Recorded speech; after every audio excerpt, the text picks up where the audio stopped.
Well, that's a really good question, actually. Being a leader in an optical industry can mean a lot of different things. To me, in general, being a leader means to serve. It means serving the people who are around you. And as a leader, you can't do it on your own. So you have to have a team of people who you can work with to make something possible. So that's my general understanding of what it is to being a leader. And then in the optical world, for me, once again, I look at it as I have this skill that I've learned as an opticianry student to fabricate eyeglasses.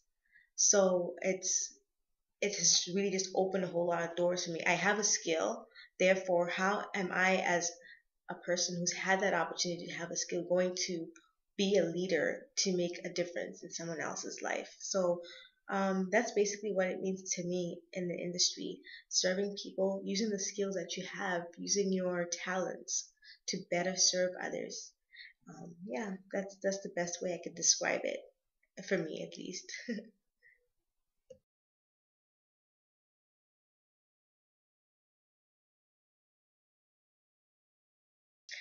Well, what I have done as an opticianry student to demonstrate good leadership skills at the moment, the most recent project that I've worked on is the Kuwona Mission Project. And that mission project basically was to fabricate eyeglasses, prescription eyewear that's to make it available to nations that are not able to necessarily afford to have vision eyewear made. So I am going to show you a presentation. I'm going to just run through that presentation now, just so you can kind of have an idea, and I can kind of bring you on over into my world, a step-by-step process of what it took for me to come up with this project idea, how it how I made up the logo, and the people that helped me make it all possible. This is how I had, as an opticianry student, has been able to make that demonstrate my leadership skills. One of the ways that I have been able to do that.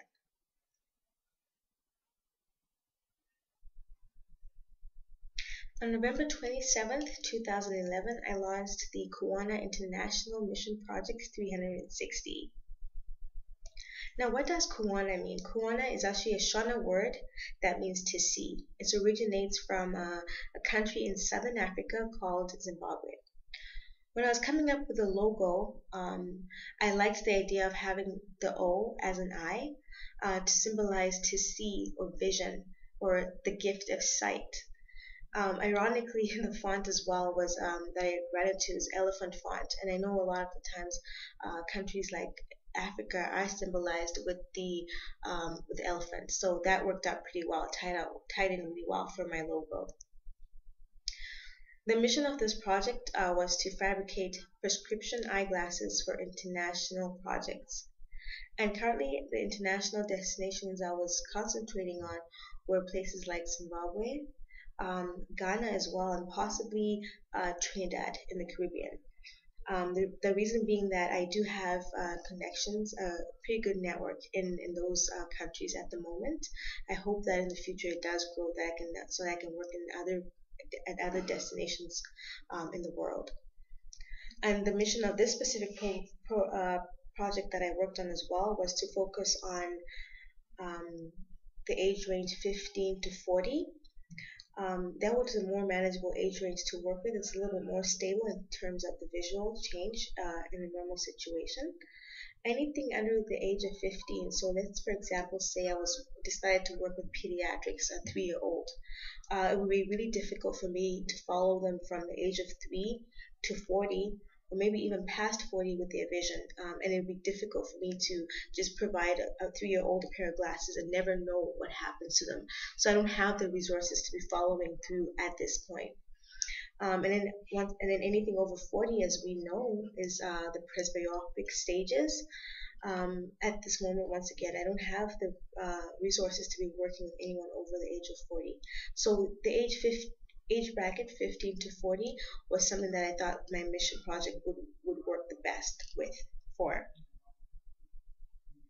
So on November 27th, my goal was to make 7,210 pairs of prescription eyewear. And I know that's not that possible to make all that eyewear in one specific day. Um, so you might be wondering how on earth that was going to be possible.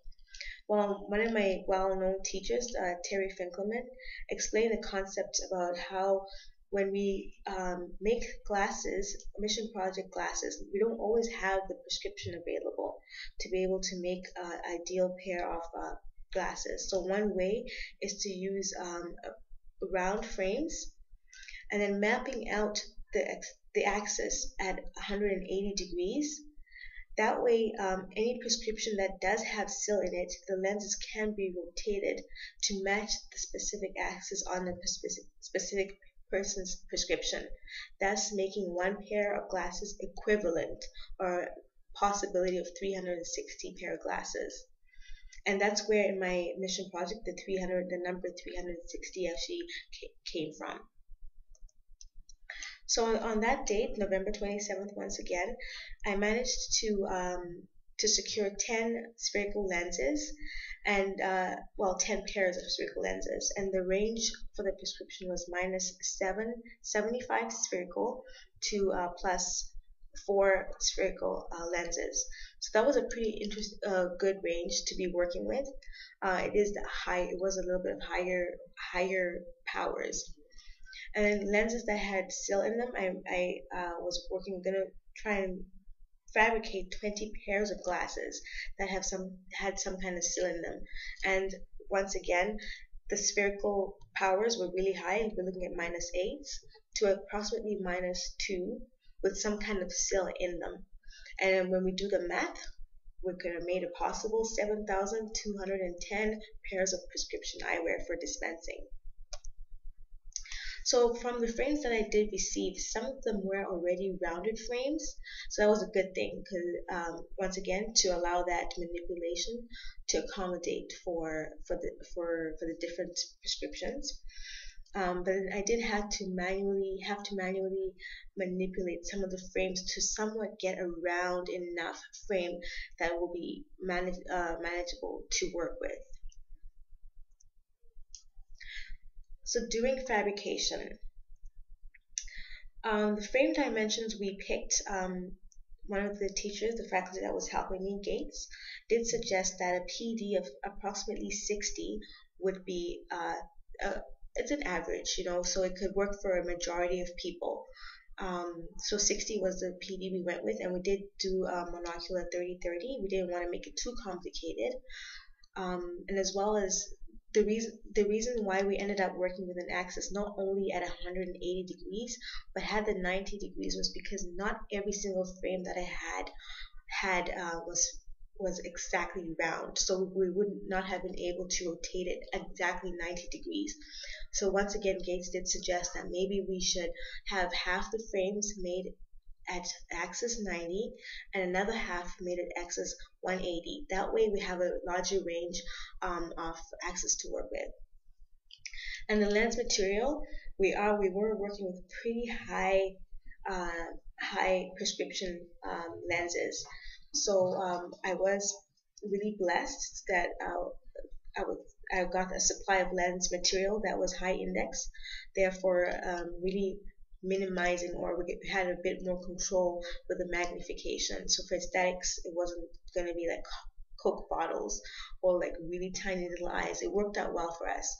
The lenses also had UV protection on them, which is a good thing for countries like Africa. We want to try and help prevent certain things like cataracts due to UV interference. So that worked out really well as well. Like the lens material worked out well, the PDs and the frame dimensions, everything was calculated pretty well. So what was the learning objective for the students? Well, you can never have too much of lensometry skills. The more you practice, the better you will get at it. So the students did get to practice. The second year opticianry students got to practice those skills.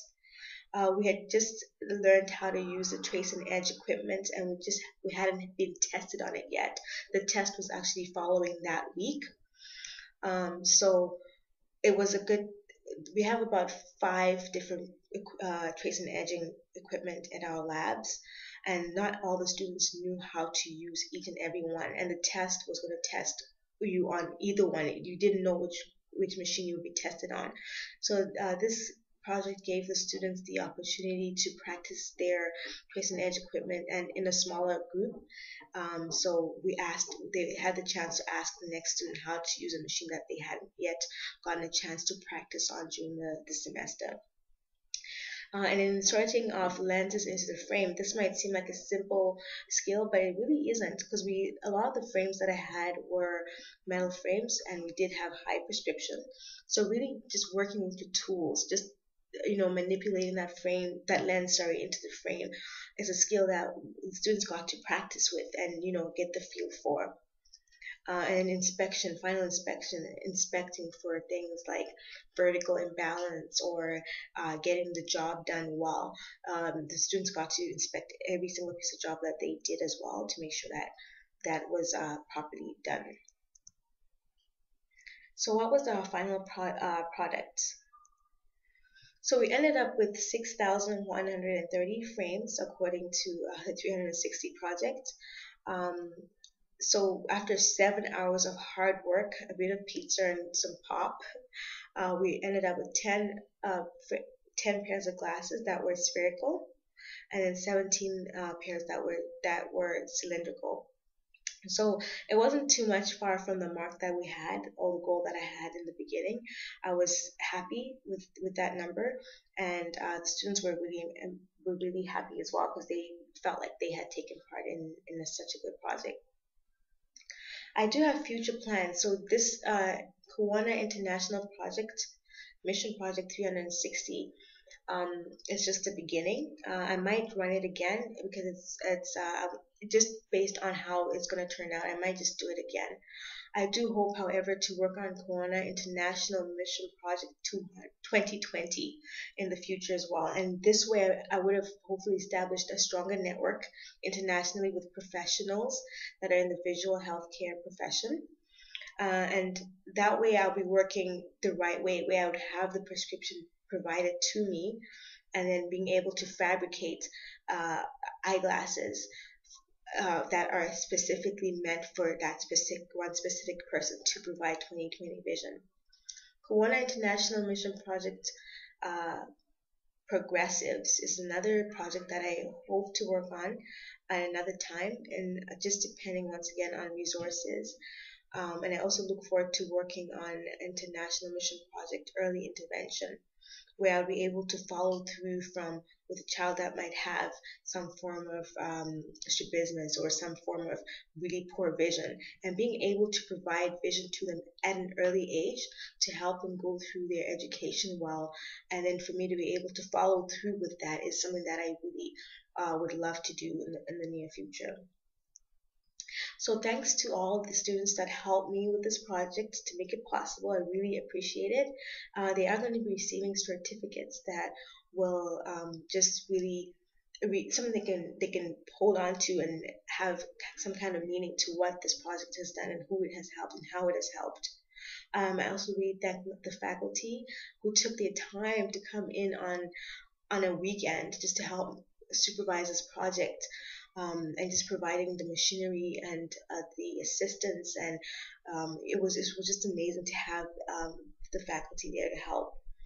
And as well as the frames that that you saw there, I got the material from Arches Eyewear, and that's where I'm doing my co-op. They were moving, so they didn't know what to do with the frame, so I was like, can I have them? I'll take them. I have good use for them, and I really appreciate that they provided that for me. And I especially thank Georgian College as well for providing such an amazing program and a learning environment. So thank you so much for listening to my presentation. I hope I didn't bore you to bits, but that's the Kuwona International Mission Project 360.